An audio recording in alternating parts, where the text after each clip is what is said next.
Saya ucapkan na'udzubillah min zalik. Sungguh sangat-sangat memprihatinkan. Assalamualaikum warahmatullahi wabarakatuh. Sahabat Dang dimanapun berada, ketemu lagi di acara obrolan rakyat. Nah, sahabat Dang sekalian, di obrolan rakyat kali ini kita kehadiran tamu. Saya sapa dulu, Bung Sony Taurus. Siap. Assalamualaikum, Bung. Waalaikumsalam warahmatullahi wabarakatuh. Terima kasih hadir di obrolan rakyat untuk keset kalinya. Kemudian narasumber saya yang kedua, Bung Fatkur Rahman MPDI. Iya, siap. Terima kasih Kang Fatkur. Ini akrab dengan Kang Fatkur, Ustadz Fatkur Rahman MPDI. Dan beliau juga ini di Kota Bengkulu ini seorang ketua RT 30 Pekan Sabtu ya.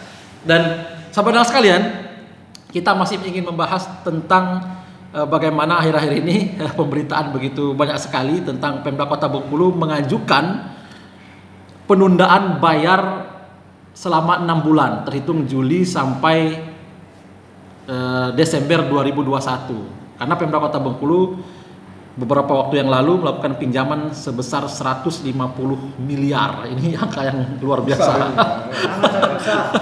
150 miliar ke Bank Jabar dan Banten. Jadi banknya pun di luar. Bank di luar, dan itu digunakan untuk pembangunan infrastruktur jalan di Kota Bengkulu. Dan ternyata walaupun sudah ngutang, masih banyak titik-titik jalan di Kota Bengkulu ini yang rusak parah. Bahkan ada yang lubangnya itu menganga, besar dan dalam. Jadi kalau ada teman-teman sekalian, kawan-kawan ataupun siapa ingin tahu di mana titik-titik jalan yang masih banyak berlubang dan rusak parah, boleh ikut dengan saya ataupun Kang Faktur, Sony nanti ikut sama-sama yang ingin melihat di mana titik-titik itu. Kalau tidak percaya dengan walaupun sudah ngutang, ternyata masih banyak yang kemudian berlubang. Nah, sahabat Dang sekalian, ini menarik karena kenapa? Periode Wali Kota Bengkulu, Wakil Wali Kota Bengkulu itu ada kisaran beberapa tahun lagi. Ini tahun 2023 kalau tidak salah, periode wali kota dan wakil wali kota Bengkulu akan habis. Ini saya bercerita dulu sebelum nanti Bung Sony dan Kang Fatkur juga akan menanggapi ya. Siap. Terima kasih. Jadi periode ini kan 2023 kalau tidak salah itu akan berakhir, dan tentu kita tidak mau bahwa periode wali kota dan wakil wali kota sudah habis meninggalkan hutang. Dan potensinya ada jika kemudian penundaan terus, tentu pembayarannya akan menjadi lambat dan berpotensi untuk kemudian meninggalkan hutang di kemudian hari pada saat masa jabatan sudah habis. Dan itu tidak kita inginkan. Harapannya wali kota dan wakil wali kota Bengkulu harus menyelesaikan tanpa meninggalkan beban utang kepada wali kota periode berikutnya. Nah, kita ingin tanggapan pertama ke Bung Sony. Seperti apa Bung Sony melihat utang Pemda Kota Bengkulu dikaitkan dengan kondisi sekarang minta penundaan dan bagaimana realita di lapangan di Kota Bengkulu. Terima kasih Bung Melian. 150 miliar itu angka yang cukup besar saya pikir ya. Sangat besar. Dan itu cukup kalau untuk diberikan pembangunan di Bengkulu, saya rasa sudah luar biasa sekali. Itu ya. untuk infrastruktur jalan. Ya, sudah luar biasa sekali berarti kan. Nah, berita terakhir itu kan minta penundaan Juli sampai Desember. Benar ya. Tahun ini ya. Tahun ini sekitar 6 bulan ya. 6 bulan ya. Betul. Sekitar 6 bulan. Ya, saya khawatir dengan situasi seperti ini karena yang pertama Bung Melian. Yang pertama meminta penundaan, Pak. Dalam artian pemerintah ini ada something wrong ya. Iya, ada sesuatu yang ada sesuatu yang salah atau seperti apa kan? Atau kalau kita misalnya minjam ke bank, misalnya contoh ini kan, minjam ke bank dan kita minta penundaan, ada alasan. Misalnya COVID, kalau kita warga biasa misalnya kan karena masa pandemi atau memang kondisi ekonomi lagi tidak stabil atau memang lagi mengalami kebangkrutan seperti itu kan. Nah, ini pemerintahan daerah sulit bayar intinya. Sulit bayar walaupun alasannya ada sebetulnya kan.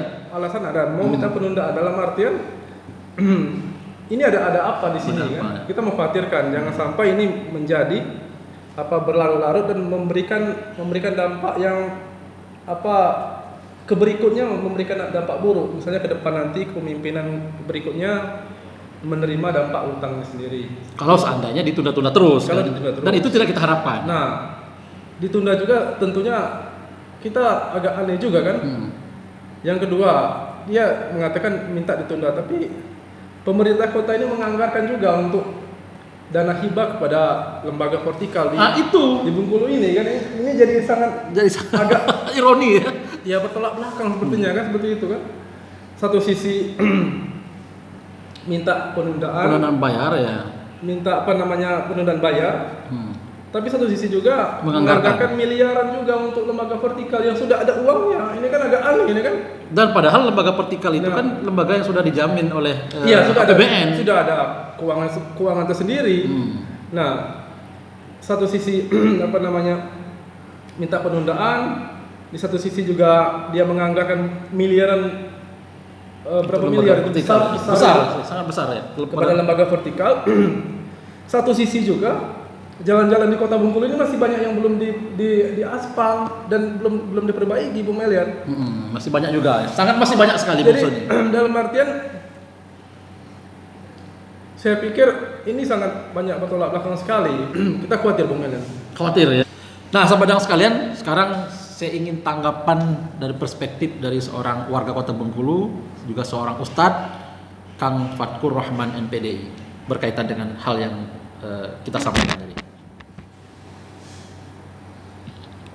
Ya, terima kasih Bung Melian. Saya ucapkan na'udzubillah min zalik. Sungguh sangat-sangat memprihatinkan. Saya sebagai warga Kota Bengkulu sungguh sangat-sangat prihatin. Miris sekali. Miris sekali. Apalagi ini berbunga. Ya. Dan saya yakin lah Pak Wali Kota tahu itu. Baik, singkat, padat, dan penuh makna nih Kang Fatkur. Saya ucapkan terima kasih nih Bung Sony, dialog singkat kita ini.